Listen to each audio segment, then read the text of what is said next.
So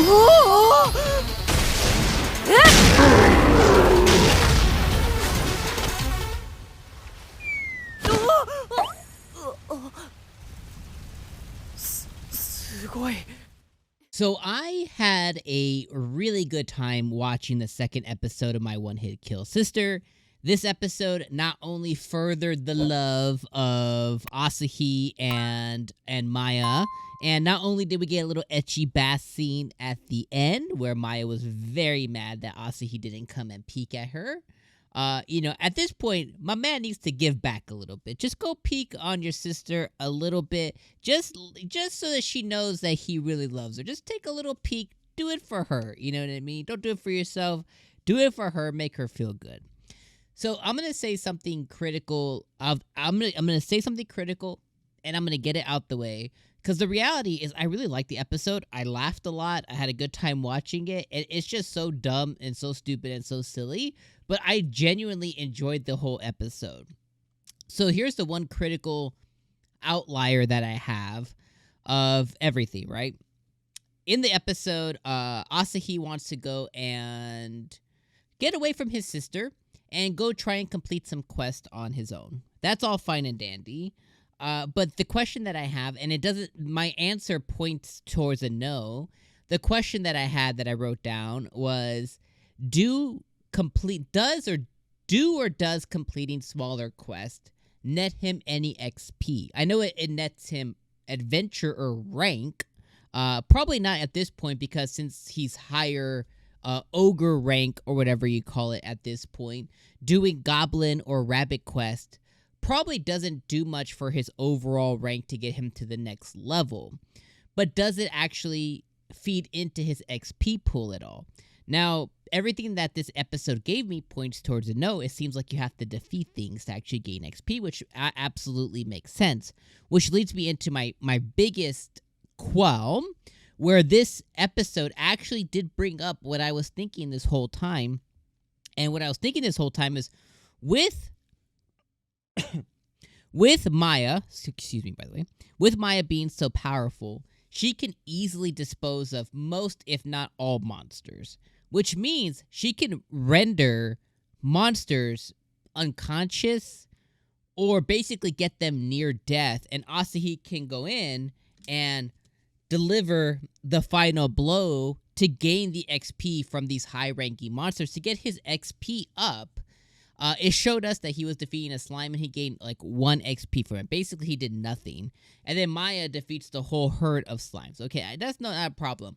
But what about the bears or a dragon or something? She could go in and, knock a dragon unconscious or get him basically on the ropes of death, nearly killing him. And Asahi can go in and, deliver the final blow and get all that huge XP, boosting up his level a lot, which he needs not only to get him to where he should be rank-wise, he needs to not only gain more experience, but also needs to gain more abilities. But he needs to gain more because there's going to be more opportunities or more times that he's going to be alone where Maya may not make it in time. So he needs to be able to defend himself. And he also needs to not be a liar in the face of the people. And it sounds like they have a huge cheat code here to get him to that point, but they're not doing it. And I hope it ends up happening sometime within the anime, and he doesn't just continue to get more girls around him that just protect him, but yet he's completely useless, when there is a clear path to get him to not be useless. Now, again, I'm looking through this through a lens of a little bit of semblance, of a little bit of realism, a little bit of good storytelling. And, at the end of it, maybe they don't do anything like that, and maybe they just get more girls, and that's not what this anime is about. It's about ecchi, and it's about boobas, and it's about bazangas, and it's about teetering the line of forbidden fruit with comedy, lots of comedy. Maybe that's all it is, you know what I mean? And I guess if that's what it is, then that's simply okay. I just see, they could take it up a little extra level, and they can make it real cool. So that's all I'm going to say. All right, so the rest of the episode, I really loved it. I was hella laughing when the sister at the beginning of the episode jumped into his bed just to feel his warmth and to be shrouded in the smell of him. She goes to some absurd levels, but it is pretty funny. I enjoy that Asahi went to go complete a bunch of mushroom stuff, and he was gathering, and he immediately, like, just him getting chased by the bear is pretty funny. I think him running into the Komaria of corruption, one of the 6 demon generals, and he ran into her just like he did his sister, and he was holding on to her, he was full on hugging this girl, and she didn't mind it. And he called her big sister. He kind of got her a little flustered with that too. So I like that. I like that she defended him and that she princess carried him. I thought that was really cute. Role reversal there. And I like that she liked him genuinely. Maybe not I'm gonna go jump his bones or something. But she thought he was cute. She liked him. She thinks he's cute. Maybe not cute like, oh man, he's guy cute, but more of oh, he's so cute. Kind of like that kind of thing. So I actually really like that quite a bit. I like how he gathered in her bosom against the 𝐒𝐻𝐧𝐽𝐩𝐸 bear or whatever it was. I thought that was pretty cool. I actually thought that was going to be a moment to where maybe he went and delivered, he ran up and delivered the final blow to the bear, but she blew him to smithereens. I thought the fight between her and Maya, between Komaria and Maya, I thought that was pretty good. And I also like how the moment they started fighting, she immediately found out all of Asahi's lies. She was like, oh, so you're the reason that he has fame.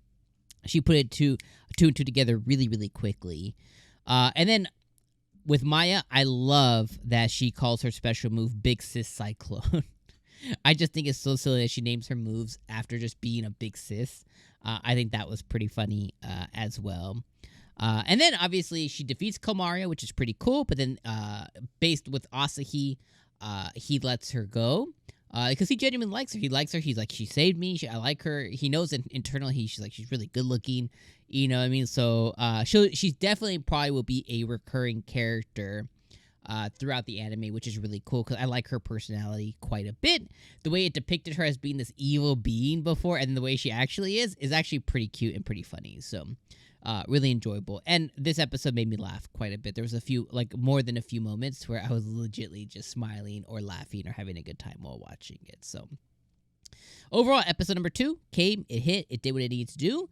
I do have that one glaring thing that it's going to take me a little bit to get over, especially if they just keep hinting at it but don't do anything with it. That'll piss me off more than anything.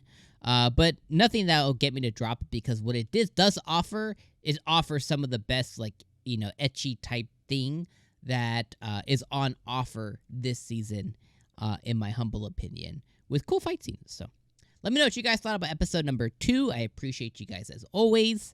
Ultimately, this weekend, I'm putting together my top list of all the videos that have done the best, and that's going to determine what anime I actually watch definitively weekly.